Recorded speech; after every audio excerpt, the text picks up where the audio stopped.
Hello kids, welcome to our science class. As you know, we have already started with the chapter and we have completed some of the organelles. In the previous video, we have seen about the Golgi apparatus, right? If you have not gone through that video, the link is given in the description box, so you can have a look at that before you learn about today's video, okay? So today we are going to start with the lysosomes. The word is derived from the Greek language, that is lysis means dissolution and soma means body. So lysosomes means something is dissolved, that is some of the body parts are being dissolved. Is this clear? Right? Now here you can see the structure of lysosome, right? It is a membrane bound sac-like organelle which is having hydrolytic enzymes within. Okay, I'll repeat. Lysosome, it is nothing but it is a membrane bound organelle which is having the hydrolytic enzyme, or I can say digestive enzyme. Fine.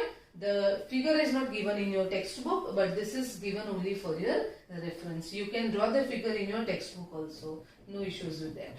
Right? Now, have a look at the definition given here, that they are the membrane bound sac-like structure or sac-like cell organelle which are filled with digestive enzymes. The other name for these digestive enzymes is hydrolytic enzymes. Am I clear with this? Now, let us see where these lysosomes are found. Now, these lysosomes, they arise from the transphase of Golgi apparatus. We know that in Golgi apparatus there are two phases, transphase and sysphase, right? So, these lysosomes, they arise from the transphase of Golgi apparatus. And the membrane and these hydrolytic enzymes which are there, they arise from rough endoplasmic reticulum, that is RER. Right? Now let us see the function of these lysosomes. First, they act as the waste disposal system. Waste disposal system means whatever waste material, जो भी कचरा है cell के अंदर, these lysosomes are going to clean them up by digesting them. And even the worn out cell organelles. Worn out cell organelles means the cells which are dead, or cell organelles which are dead, which are of no use. These lysosomes will clean them up. Okay, that is why they are also known as natural scavengers. Scavenger means the organisms which are involved in cleaning the environment so that they get some space, right? So these lysosomes, they are also involved in cleaning the worn out cell organelles. That is why they are also known as scavengers. Fine. The next, these hydrolytic enzymes which are present in these lysosomes, they break up the unwanted foreign materials like bacteria, fungi, viruses, or even any unwanted food materials into small pieces. Fine. The next, the most important part is this third one. That is when the cell gets damaged. So if the cell is damaged, the metabolism is also disturbed, right? So in that case, these lysosomes will burst and digest their own cell. That is why they are also known as the suicidal bags. Am I clear? This is very important, that why these lysosomes are called suicidal bags. So these points you have to note down for that answer, that when the cell gets damaged, their metabolism also gets disturbed, and due to that these lysosomes will burst and they will digest their own cell. Am I clear? The last point, when there is no availability of food, whichever stored form of food, that is, it can be lipids, proteins or glycogen. So these lysosomes will digest they will digest the food material and provide necessary energy for the cell, and that process is known as autophagy. This is not given in your textbook, but you can note it down in your textbook. Now here if you will see, I have noted down some of the words, right? That is waste disposal, scavenger and suicidal bag. So these are the other names given for lysosomes. Am I clear? So please note down the definition, origin as well as the function of these lysosomes. And last but not the least, where are these lysosomes found? Means in which cells? So they occur in almost all the animal cells, protozoans, fungi, certain plant cells also. Prokaryotes and mature mammalian RBCs, they lack lysosomes. That is, I'll repeat, These lysosomes are not present in the prokaryotes and mammalian RBCs, that is in our RBCs. Okay, in general they are less prevalent in plant cells than in animal cells. So hope you have understood about lysosome. Now we will move to the other one, that is mitochondria. First have a look at this structure which is given here, right? You can see it is just like a sausage shape or a bean shape, right? In our simple words, right? Now this is the organelle which is having two membranes. This is the outer membrane and this blue line, or I can say this entire thing, right? That is the inner membrane. Fine. Now internally this inner membrane, within the inner membrane, the dense fluid is there. That is known as mitochondrial matrix, within which ribosomes, DNA, RNA, enzymes, etc. are present. Is this clear? Hope the structure is clear. Now let us start. Where are these organelles found? So they are found in all aerobic eukaryotes and absent, or I can say the anaerobic protozoans, prokaryotes and RBCs, they lack mitochondria. Fine. The structure if we talk about, so it is a sausage shaped organelle with double membranes. As I said here that outer and inner membrane, two membranes are there. So the outer membrane is quite smooth and porous. Because of this porous property, the exchange of materials will easily take place, right? While the inner membrane is deeply folded. As you all can see in the structure, it is deeply folded. Now what is the use or what is the significance of these folded matrix? It is that it is involved, or I can say it increases the surface area for ATP generation, which is extremely important to carry out the chemical reaction. So this question is frequently asked, that what is the significance of deeply folded inner membrane? So nothing but it increases the surface area, right? Now the folds, you can see these are the folds. They are also known as cristae, right? Which is filled with dense fluid called matrix. You can see I have underlined the important words. You can also do the same in your textbook. Fine. Now this matrix contains respiratory enzymes, lipids, ribosomes, RNA, circular DNA and certain ions. Now till now whichever organelles which we have discussed, you did not hear that they contain their own DNA. You know what is DNA, right? It is deoxyribonucleic acid, which is involved in the process of inheritance, right? About this we will discuss in detail in grade 10. Fine. And even certain ions are present in matrix. So mitochondria is the organelle which is having its own DNA as well as the ribosomes. Fine. Now let us discuss about the functions of this organelle. It is also known as the powerhouse or storage battery of the cell. Now why it is called so? Because it is having, or whatever energy is present or whatever energy is generated, it is stored in the form of ATP here, right? What is the full form of ATP? It is adenosine triphosphate, right? ATP is also known as energy currency of the cell. This ATP is utilized for making new chemical compounds and even for some mechanical work. In short, whichever cellular activities are going on, these activities like I can say DNA replication, transcription of RNA, carbohydrate, protein, lipid transport, or the transportation of many other materials across the membrane, even the muscle contraction for movements and locomotion. In short, whichever energy required cellular processes are happening, those cellular activities are due to the presence of ATP, and where this ATP is found? In mitochondria, right? That is why mitochondria is also known as powerhouse or storage battery of the cell. The next, it is involved in the self-duplication. About self-duplication and replication we will learn in detail in 10th standard. Okay? They have their own DNA, RNA, ribosomes and enzymes, and due to this reason they can prepare their own proteins, and because of this reason they are also known as semi-autonomous organelles. Is this clear to you people? So please learn how to draw this structure. Where are they found? The structure, why the, or I can say what is the significance of deeply folded matrix, what does the matrix contain, why are they called powerhouse or storage battery of the cell, and why are they also known as semi-autonomous organelles. All these questions are extremely important. In short, this organelle is quite important for exam point of view. Okay. Now let us start with the next organelle, that is plastids.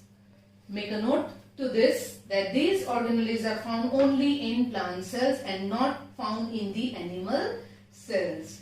Am I clear? There are two types of plastids. They are chromoplast and leucoplast. Now let us see about leucoplast. They are the colorless or white plastids which occur in the parts of the plants which are not exposed to the sunlight.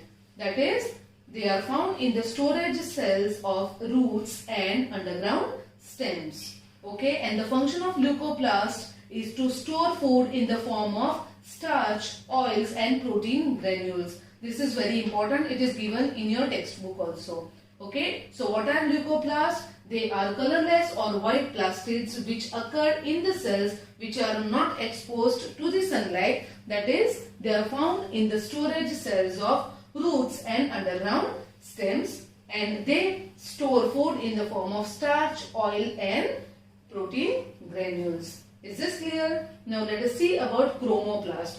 Chromo means color, right? So the plastids which are having colors, they are known as chromoplast. They are colored plastids which occur in the cells that are exposed to the sunlight.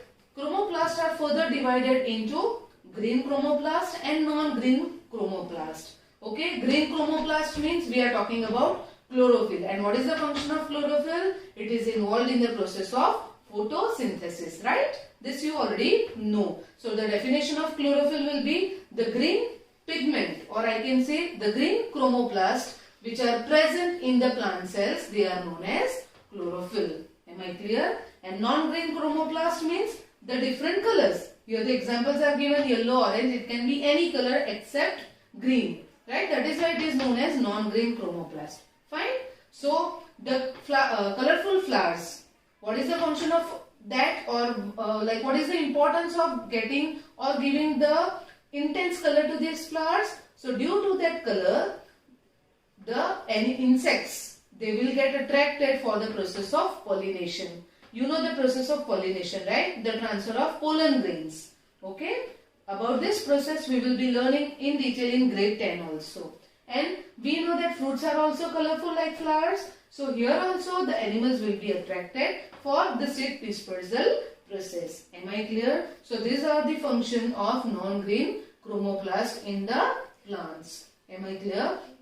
Now about the structure of this green chromoplast. So here you can see the black color outer membrane and blue color inner membrane. Along with the fluid, you can see the dots, that is stroma, that is the fluid. Okay, and grana, the stack-like structure which you all can see, that is of grana. Am I clear? Now, what is present in this stroma? So in stroma, proteins, lipids, ribosomes, RNA, DNA, enzymes, lipid droplets and certain metal ions are also present. So here, please recall the previous explanation about mitochondria.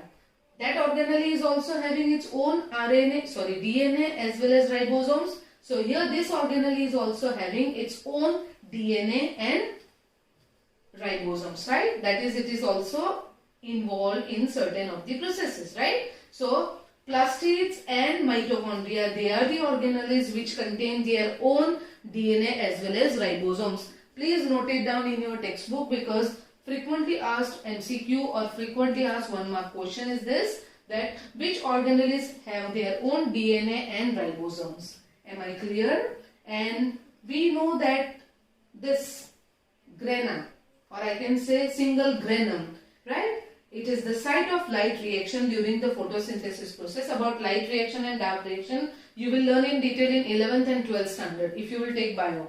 Fine?